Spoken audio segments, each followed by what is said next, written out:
Hello everyone, আমার new একটা ব্লগে তোমাদের অনেক অনেক ওয়েলকাম। আর আমি পাপিয়া। আমার ব্লগগুলোকে কোথা থেকে দেখছি অবশ্যই জানি, আর ভালো লাগলো অবশ্যই লাইক কমেন্ট শেয়ার করে দিও। তো হ্যাঁ, অনেক দিন পর একটু বাইরে বেরিয়েছি, তারপর ইচ্ছে একদমই ছিল না, তো ছেলের জন্যই যাওয়া বলতে পারো। কারণ ছেলে কিছুদিন আগে এত বায়না করছে যে আমি চিড়িয়াখানা দেখব, কি হয় চিড়িয়াখানা। ও সেরকম কিছুই জানে না চিড়িয়াখানা সম্বন্ধে। ও জানে যে ক্রোকোডাইল থাকে, বাঘ থাকে, এসব থাকে। তো আমাদের এখানে সেরকম কিছু নেই। আর আমার ছেলে যে আমাকে বলছিল মা চিড়িয়াখানা কি, সেটা আমার বর শুনতে পায়।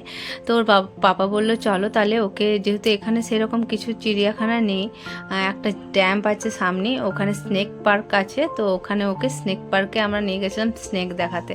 তো অনেক রকমের স্নেক ছিল।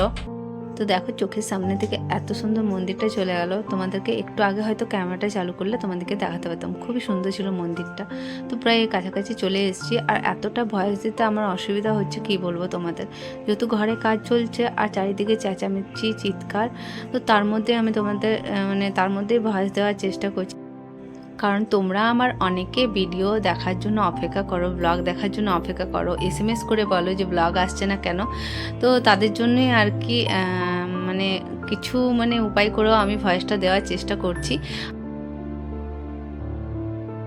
আর এই রাস্তায় যেতে যেতে বর তার অনেক ছোটোবেলাকার স্মৃতি আমার সাথে শেয়ার করছিল, যে জানো এখানে খেলতে আসতাম, এইসবই বলছিল ও, যে এখানে দেখো এই জায়গাগুলো না আমরা ক্রিকেট খেলেছি। তো সেটা শুনতে শুনতেই যাওয়া আর কি। আর এদিকে দেখো বরকে একবার ভিডিও করে নিচ্ছি, কারণ বরের কেন রাগ হয়ে যায় তাই না, কারণ তখন ভাববে কি এই শুধু ভিডিও করছে। তো বরকেও নিয়ে নিলাম চলো। আর দেখো ড্যামটা চলে এসেছি, কি সুন্দর ভিউটা তাই না। আর যেহেতু ড্যামটার সামনে বাড়ি থেকে প্রায় 15 মিনিট বলতে পারো, তো ঘোরার মধ্যে সামনে একটা ভালো জায়গা বলতে পারো, বরাকরের মধ্যে এটা। তো প্রায় চলে এসেছি, যেটা বললাম তোমাদেরকে। তারপরে দেখো এদিকে যে ডাউনটা থাকে, ওই ডাউনটাতে কিন্তু পার্কটা আছে। আর আমার বর প্রায়ই আসে, কিন্তু তাও রাস্তা ভুলে গেছে, কি বলবো তোমাদের। এইটা এতটাই ডাউন ছিল যে আমার খুব ভয় করছিল। আর এদিকে দেখো রাস্তা ভুলে গেছে। আমি বললাম তুমি এতবার আসো তাও তুমি রাস্তা ভুলে গেছো। তো ওইটাই ওর সাথে আর কি মারছিলাম আর কি। এইটা রাস্তাতে ডান দিকে সামনে। আচ্ছা ঠিক আছে, ঠিক আছে।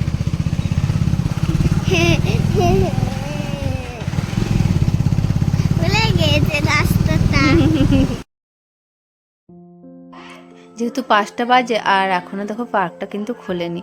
তো একটা দাদু ছিল, ওই ওখানে বসে থাকে, তো ও খুললো একটু পরে। আর আমার ছেলে দেখলে কত হাসছিল ওর পাপা রাস্তা ভুলে গেছে বলে। আর আমারও ভীষণ হাসি পাচ্ছিল যে রাস্তা ভুলে গেছিলো, ওকে সেটাই মজা করছিলাম অনেকক্ষণ ধরে।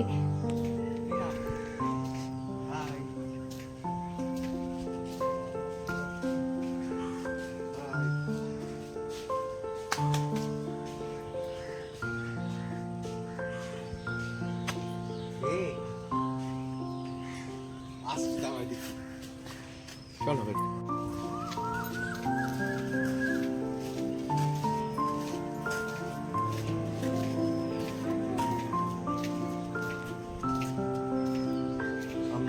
এটা কি তুলবো না?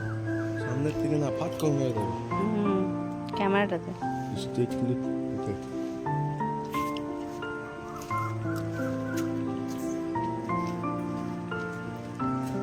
ওরে বাবা রে।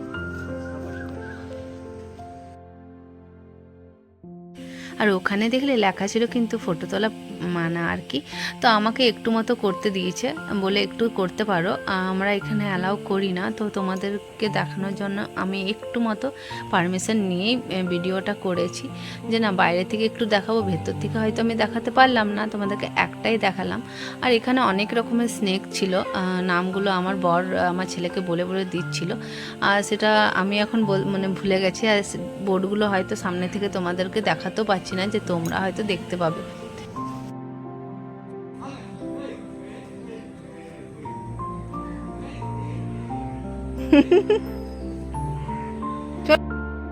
তো সেই রকম দেখার মতো কিছুই ছিল না। আর ওখানে একটা বান্দর ছেলে দেখলে আমার বর আমার ছেলেকে কি করছিল।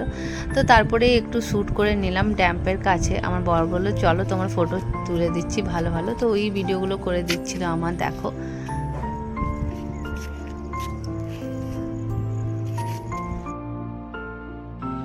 আর দূরে দেখো নৌকোটা দেখতে কি সুন্দর লাগছিল, চারিপাশটা এত সুন্দর একটা ভিউ, দারুণ লাগছিল, দারুণ, কি বলবো তোমাদেরকে বলে বোঝাতে পারবো না।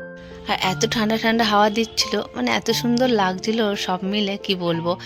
তো চলো এবার যেহেতু মেঘ করে এসছে, অনেকটাই বৃষ্টি পড়বে, তো বর বললো তাড়াতাড়ি করে চলো, কারণ যেহেতু ছেলে আছে ভিজে যাওয়ার একটু ইয়ে আছে। তো আমি বললাম ঠিক আছে চলো, তো বেরিয়ে পড়লাম আর কি। আর তো দেখো কি সুন্দর লাগছে। আর এইদিকে দেখো রাস্তায় কিন্তু আমরা ভিজেও গেছি, মানে এত জোরে বৃষ্টিটা নামিয়ে দিয়েছে যে কোনো মানে দেখতে পাচ্ছ আশেপাশে কোনো দোকানদানি কিচ্ছু নেই কিন্তু যে আমরা একটু দাঁড়াবো। তো কিছু করার নেই, ভিজে তো গেলামই। আর ছেলেকে কিন্তু বাঁচিয়েছি, যেহেতু হেলমেট পরেছিল বা ওর হেলমেটটাই দিয়ে দিয়েছি, মাথাটা একটু বাঁচলেই হবে। আর আমরা কিন্তু পুরো ভিজে গেছিলাম।